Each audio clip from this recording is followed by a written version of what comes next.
Hello everyone, and thank you for coming. Just to tell you a little bit about myself, my background is in a bachelor's degree from the University of Georgia in microbiology, PhD in biochemistry and molecular biology from the University of Alabama at Birmingham. And I studied tRNA transcription and localization and trypanosomes that cause African skin resistance. And then I went to the Marine Biological Laboratory for a little while, also working on trypanosomes.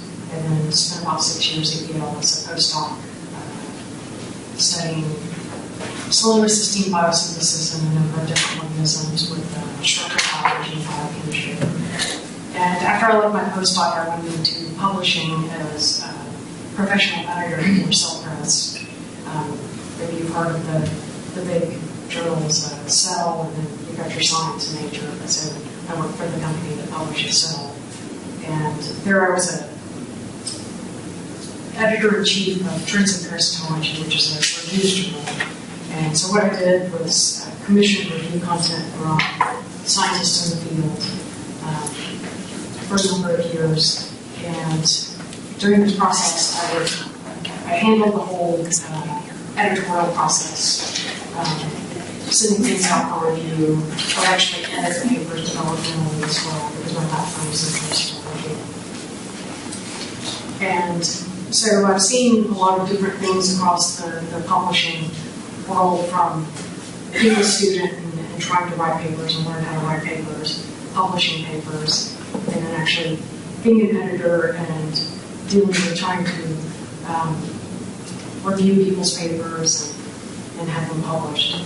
And so now I'm a publisher for biotechnology journals at Elsevier. So I manage about 20 different journals that, so you have editors that are professional editors that work for those like Cell Science and most of our journals at Elsevier have academic editors, so they work at universities or within companies. And so it's not their full-time job to do. So they do this on the side. Usually they do get paid. And so I oversee these journals in a lot of different aspects, strategy, how they do it, the finances of them. So I have a broad overview of publishing at this point. So as I go through this, if you have any questions along the way, please feel free to interrupt. So the first thing is why do you want to write a good paper?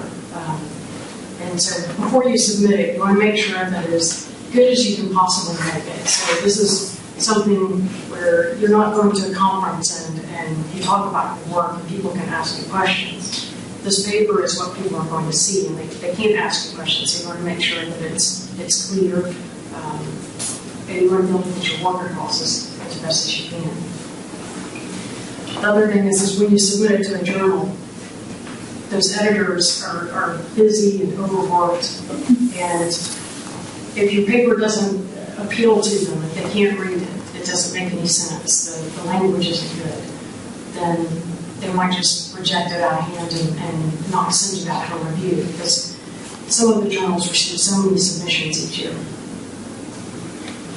And reviewers, they really don't like it if they receive papers that they can't read either, and so you don't want to waste the reviewer's time. So, what distinguishes good articles from poor ones? This is from one editor's point of view of problems that appear much too frequently. Papers that get submitted to a journal that are way out of its scope. So you don't want to submit your paper on some microbes to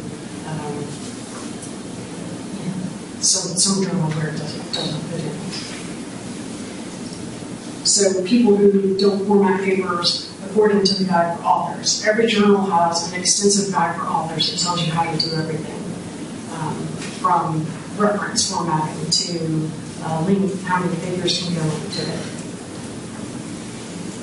And then the other thing is that when you submit a paper, usually you suggest reviewers that the editors could possibly invite to review your paper. They don't have to invite these people to review your paper, but it lets them know that you have an idea of who actually works in your field that would be reasonable to review your paper. Sometimes they would use one of your suggested reviewers and then some other reviewers that they choose. And so you shouldn't put down reviewers that really don't make any sense. You shouldn't put down your colleagues and your friends, people at the same university.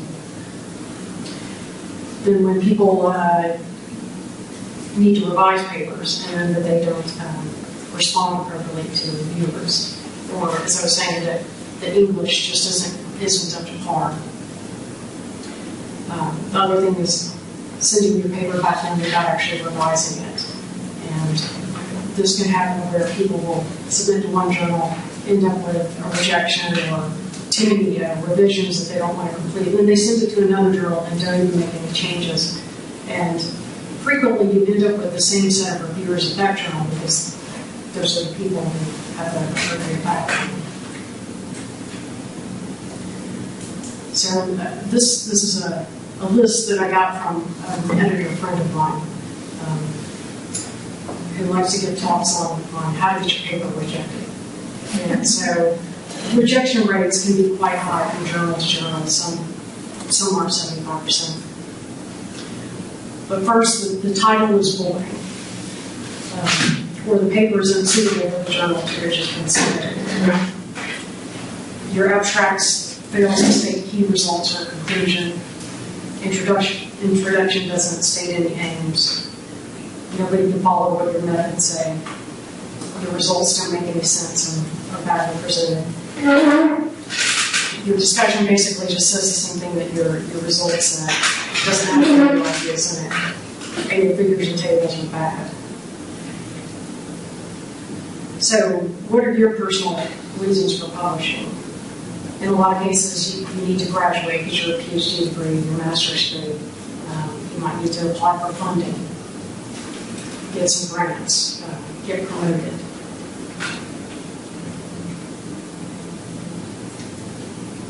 But do keep in mind that editors and reviewers and the research community is also concerned about these things when they're looking at the paper. So if you submit something that they don't want to read and they can't get through, they might just reject it. So you want to write a paper that's of value to the scientific community. Somebody reads it, they need to be able to grasp that idea easily. Like I was saying, again, you don't have the chance to answer any questions once someone has that not PDFs anymore where you print out the paper, but reading it online. You need to make sure that your message is clear, it's useful to people, and exciting. And that you put your data together in a logical manner.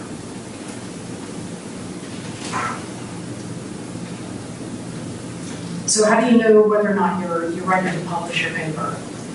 So have you actually done something that's new and interesting? Have you read the papers in the field that have been published? And what you've done, you haven't just repeated what other people have already done. You haven't taken someone's paper with the enzyme where they characterized it and then changed it just a little bit and on track published the paper again. So yes, looking at latest results in the field. Have your findings been verified? Have you made sure that you've done all the proper controls? And are you able to tell a good story with your paper? And is it complete? So we'll talk a little bit about different kinds of journals that you submit to, but you need to make sure that your story is comprehensive, depending on what kind of journal you submit to. So this is also related to a current hot topic, and this can really depend upon journal. Some journals will publish things that are considered sound science, where if it's technically correct, ethically correct, the advance might not be as large as what you might expect in one of the bigger journals with the huge impact factors. And then have you provided any solutions to difficult problems?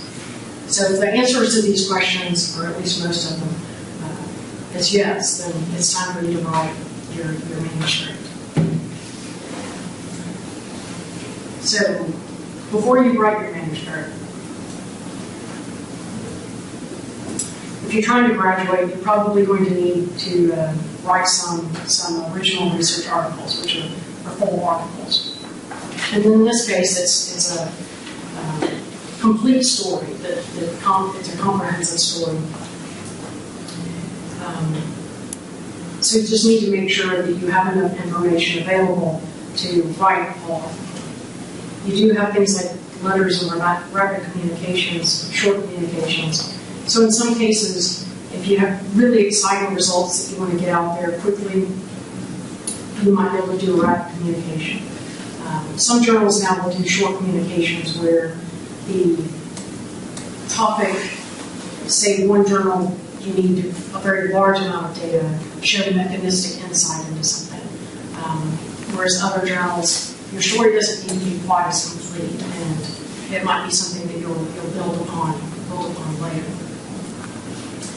Then other journals publish review papers and perspectives, and these are usually invited by journal editors, and they're looking for people who have extensive knowledge of the field.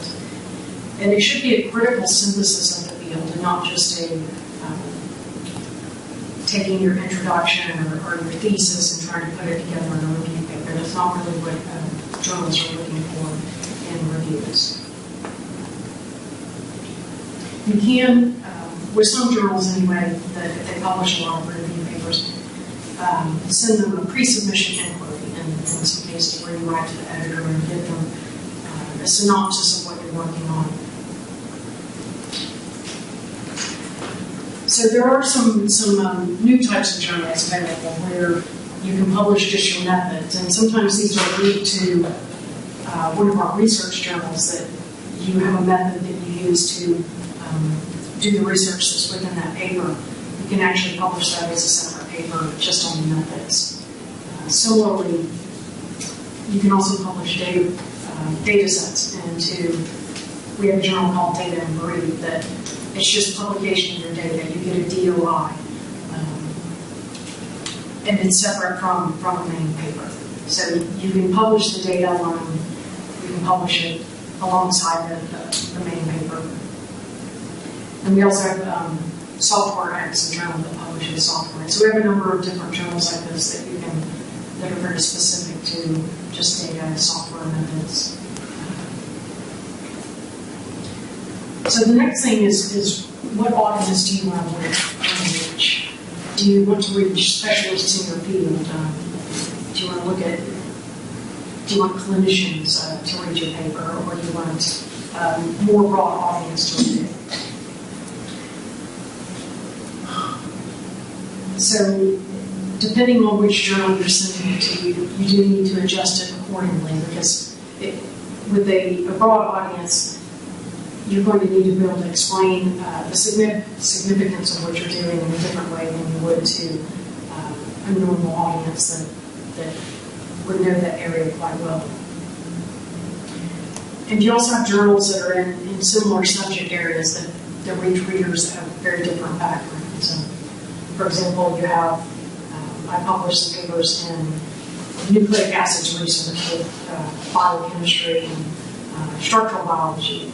And so this is a completely different audience that we were trying to reach, because it was on archaea versus when we characterized the human version of this enzyme and the tRNA.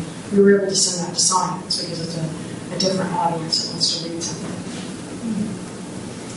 One thing that you can look at when you're trying to decide where to submit your paper is what journals have you referenced within your own list, and that gives you an idea of where your research might fit into the field, unless you've made a large advance on that topic that could get you into one of those really high impact journals.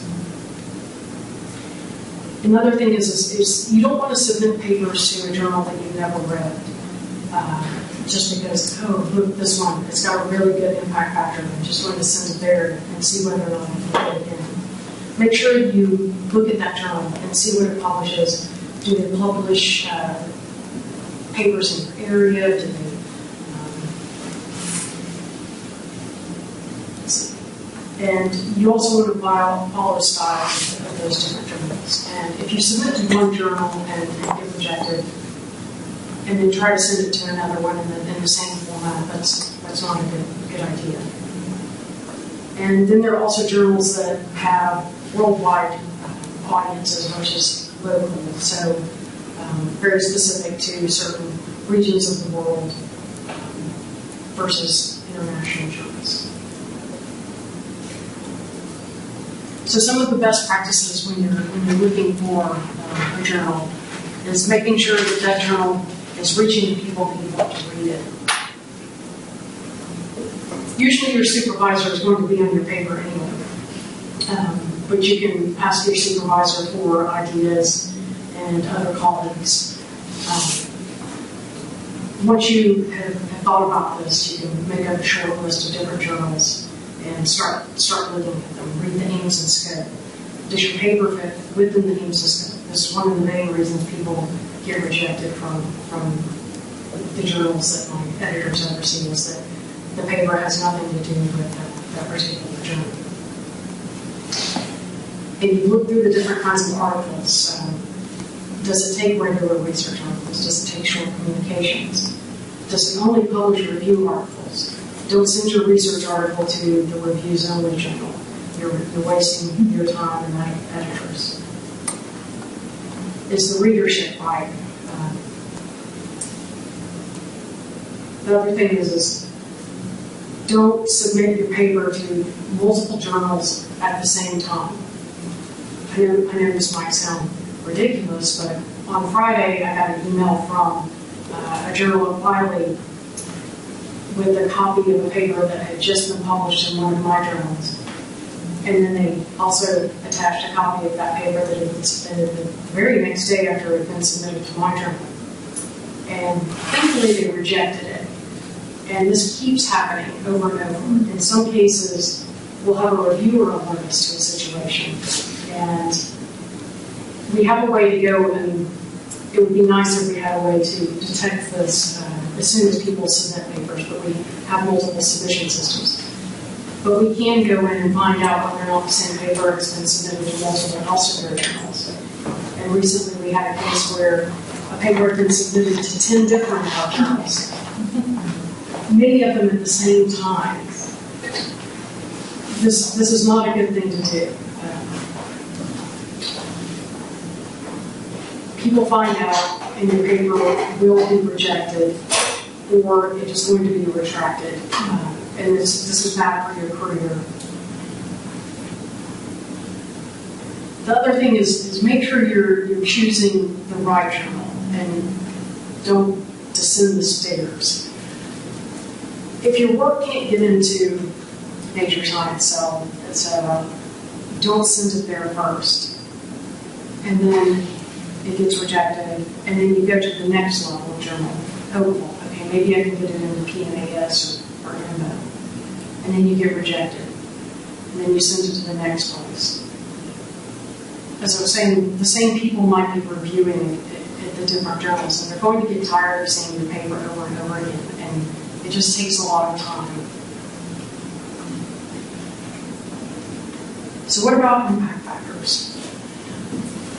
Now, you need, in general, people want to publish in places that have really good impact factors, and this can be field specific.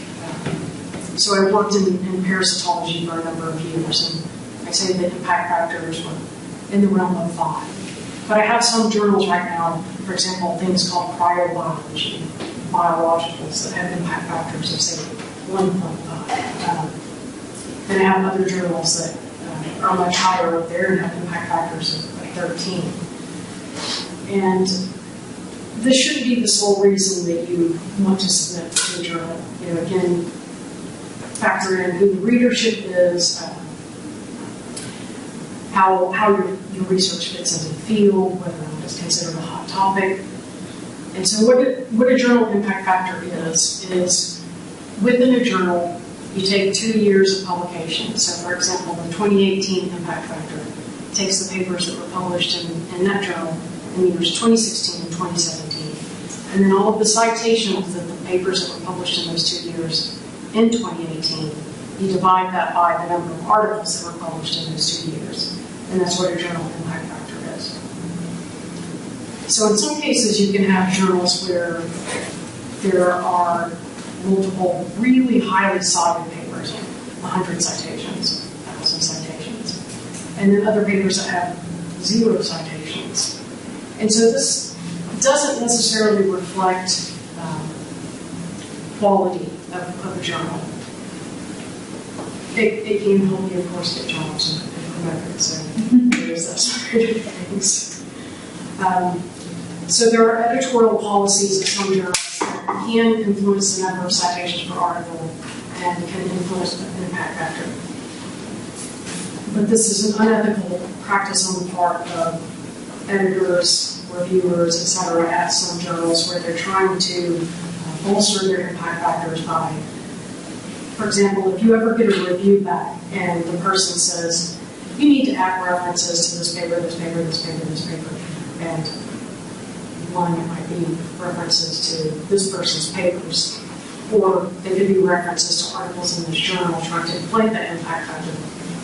That's not an ethical practice, and that can get journals de-indexed. So we're going to get an impact factor being indexed by Clear Analytics.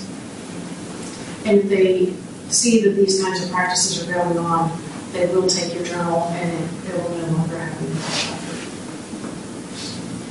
So some fields, the turnover is quite high, and so you have impact factors that are going to be higher in say, some fields of medicine or right now, tissue engineering, for example. Really high citations. But other fields are much more slow and moving along. Then article type can really influence your impact factor as well. So take a review article that is a synopsis of the field over many years. These are going to get a lot more citations within a short period of time. So the journal that I have here with the 12.831, it only publishes review articles. So sometimes one of the editorial policies that journals will have is that they will start publishing a number of review articles to try to bring the impact factor up. And this is okay to do as long as they aren't turning the journal into all review articles when it's meant to be research. So another thing that comes up is whether or not you publish subscription or open access. So we have journals that are subscription only where the authors don't pay to publish in them, and access is via subscriptions, usually through your libraries, institutes. Or you have open access where authors pay an article processing charge, and it's freely available to everyone to read. And in some cases, your funding body may have mandates. Some countries now, sometimes at an institutional level, will require you to publish in an open access journal versus subscription. We also have journals that are called hybrids where you can publish open access in a journal that also publishes subscription articles. And then the other type of, we call it green open access. So with gold open access, as soon as the article is published, anyone who goes on the internet can read it. So with green open access, it means that you publish your article in a subscription journal, and after an article period, with our journals, it's usually about 12 months. Sometimes it's a bit longer. That you can then post the version of your article that's been accepted in certain places, say on institutional websites, different kinds of repositories. You can't ever put them on things like ResearchGate. ResearchGate is a big no-no. Let's see. So this version of your article differs from the version that is within a journal. So the version that's within a journal is that complete PDF that's been formatted with the figures. So with Green Open Access, it's the one that's been accepted with the journal, where you've incorporated all of the reviewers' comments and major changes, but it hasn't been formatted to the German style. So that's the version that you can share in those cases. So with an open access fee, it's either paid by the authors or it's paid by a funding company. Whereas with the Green Open Access subscription, it's paid for by the subscriptions to either by libraries or personal subscriptions. So with open access articles, you have a couple of different kinds of licenses that allows people to reuse that content. In some cases, it gives people freedom to use your content in whatever way they please. They can't take your data and republish it in their own papers or plagiarize it, but they can take your data and disseminate it however. Whereas with Green Open Access, you can use your article for a wide range of purposes. But if you have an open version, like we're saying, where you post it online, you do need to attach a certain kind of user license to it. And if you've heard of preprint servers and bioarchive, things like this, most of our journals are completely okay with you placing your article in there prior to publication. So sometimes, if you don't know what these are, sometimes people put their articles in there in advance of publishing, trying to get comments and all of research to see how the community interacts with them on it, or because they want to establish their commitment to that research. They're not necessarily ready to submit to a journal yet, but they want everyone to know that they're the ones working on it, and you do get it into your article. And we do have, for some journals now, we've incorporated where you can actually take your manuscript that's in bioarchive and submit that directly into journals at Elsevier. And I think this is something that we'll continue to try to incorporate in more journals. So, another thing is, this is specific to Elsevier, but it's a nice tool where you can go in and enter your paper title, throw in your abstract, some keywords, a couple of other different things, and it will spit back out appropriate journals that are within Elsevier that you might want to submit to. And if you don't want to submit to an Elsevier journal, it could at least give you an idea of the types of journals at Elsevier that would be a good fit, and then you can look across the board at journals and other publishers that are similar level. And it's actually been improved significantly, because I think we've had this journal finder for quite some time, but this was a new release of it. I think it works pretty well. So, I mentioned the guide for authors, and I'll probably say this several more times, but you need to read the guide for authors, because things can be very different from journal to journal with the policies, and you need to make sure that you formatted it for that particular journal at the very beginning, and that you followed the proper citations. I remember my postdoc mentor, the first thing that he would do after he wrote a paper is you would have to go sit in his office, and he would go to the very end, and he was 70 years old, so really sharp. Like I said, you need a period, there's a period, there's a period, and then it kind of falls. All right, there's another, you've got to fix this, and then next thing you know, it's 8 o'clock on a Friday night. I've got to go home now, my wife is calling. You stay here and submit the paper. Okay. Yes, I'll do that. But you want to make sure again that you're submitting the correct type of paper to this journal, that it has a specific limits on, say, numbers of figures or number of tables, how you format those figure legends. Whether or not you need to suggest peer reviewers and how many, and rules on that. Different kinds of article structures. And some journals might want you to have one introduction to this and that. So different ways that it's structured for each one.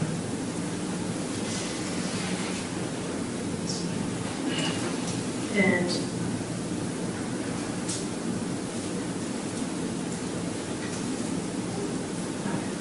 so just make sure that you follow all of these things, that you keep things within the right limits too. Don't submit a 200-page paper to a journal that wants one that's 10 pages. So when you're putting together your paper, keep in mind that all of the sections have a purpose. And so at the first section, you have titles, abstracts, and keywords. And you want to make sure that with everything having moved online, there's something called search engine optimization. And that means that if you use the right keywords in your title, abstract, and keywords, that you'll show up at the top of those Google lists rather than on page 10. So you just want to make sure that you've written these properly. And each one has a purpose, and I'll go through the different parts of the paper in more detail. You want to be as concise as possible when writing. And this goes for your abstract and introduction. If you're writing a research article, this is not a literature review. So you don't need to discuss the entire field in the introduction. You want to make it so that your work is repeatable with your methods, that those are clear, that you don't have your results in your discussion section. So make sure you also have your acknowledgments. In some cases, the journal might want to conflict of interest statements down, that you have references. Some journals allow you to have supporting materials. So when you're building your article, it's a good practice to write backwards. So you've spent all this time generating data, and you've got figures and tables. And so you look across all those figures and tables, and do those make sense as a story? Does this look like something that tells a story that people will understand? And this is something where you could sit down with colleagues that go through the data. Does this seem like something you would want to read about? After that, you can write up your results of what it is that you did, or what results you got from the different experiments that you did. After that, you need to write the methods part, the methods that you used to do those experiments. And then after that, write your discussion, conclusions, and then go back and write your introduction. Because you have a better idea of what it is that you're trying to say in this book. And then only after that should you write your abstract.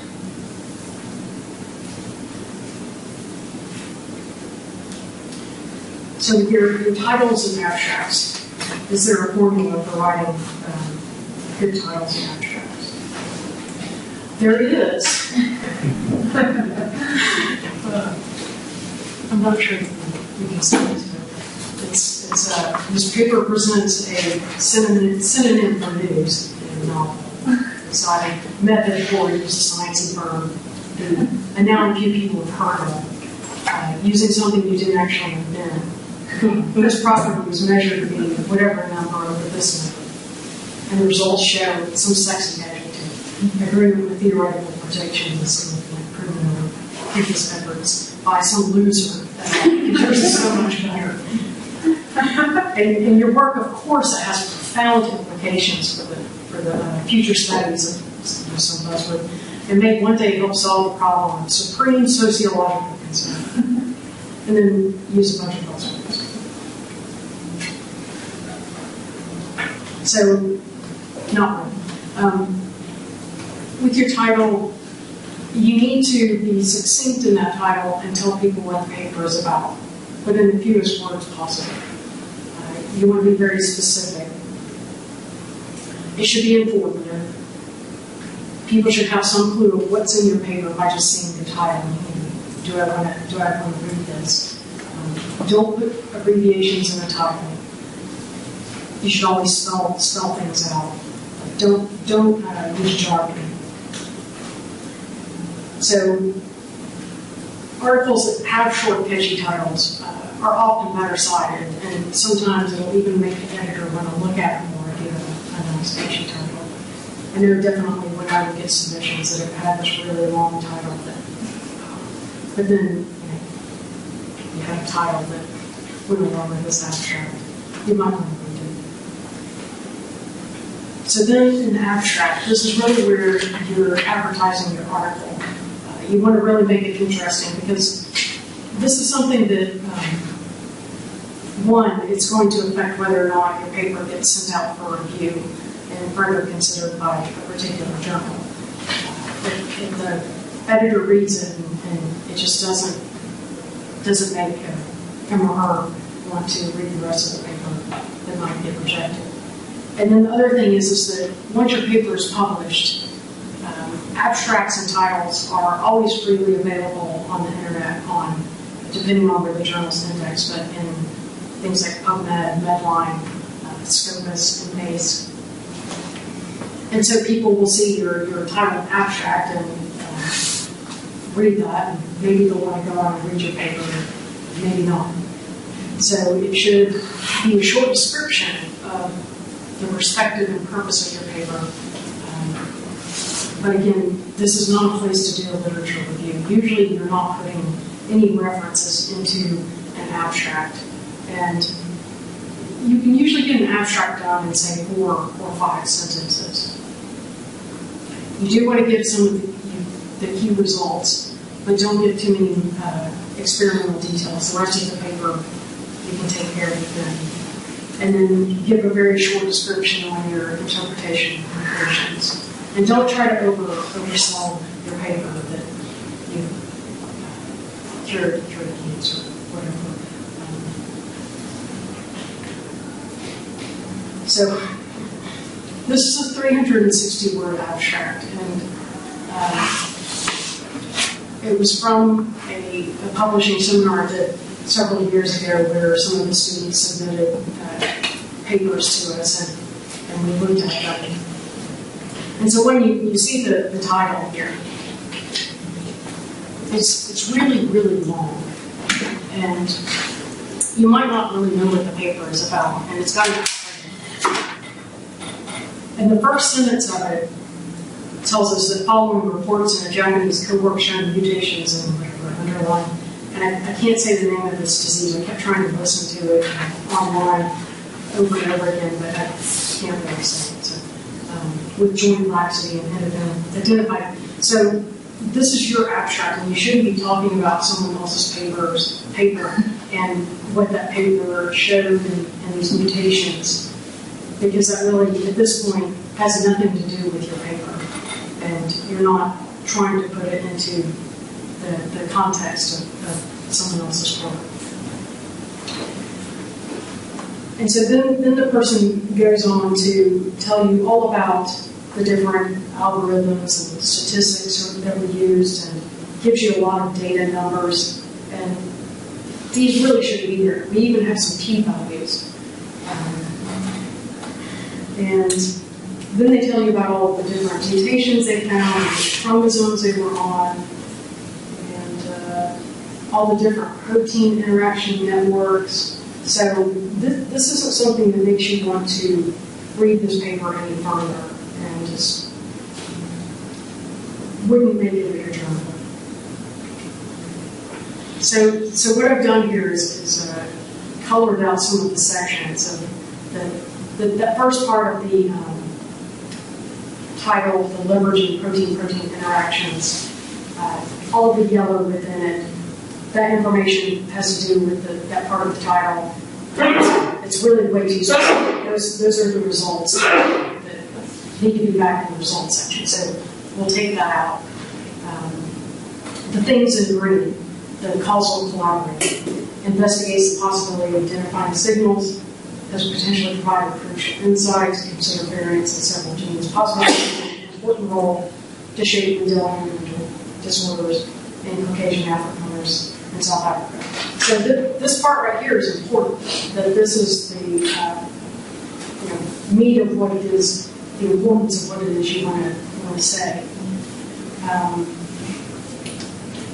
The part in purple, again, you want to be able to spell that out the first time you use it. In this case, you don't want any more words in that title, but you can change the title around. And then the parts in blue, those are also important points that you want to make, but you can really condense those down into, say, a sentence. So we'll take the title and turn it into something that you can read. So identification of potential causal mutations of this disease with joint rhapsody. So we've taken what was in the green and the blue and kind of put it together in something that's short, makes sense, tells you what this paper is about. It's declarative. It doesn't have words. Don't put investigations or insights into such and such, such and such. You don't need to add all these extraneous words into your title. Leveraging this one has one of those words.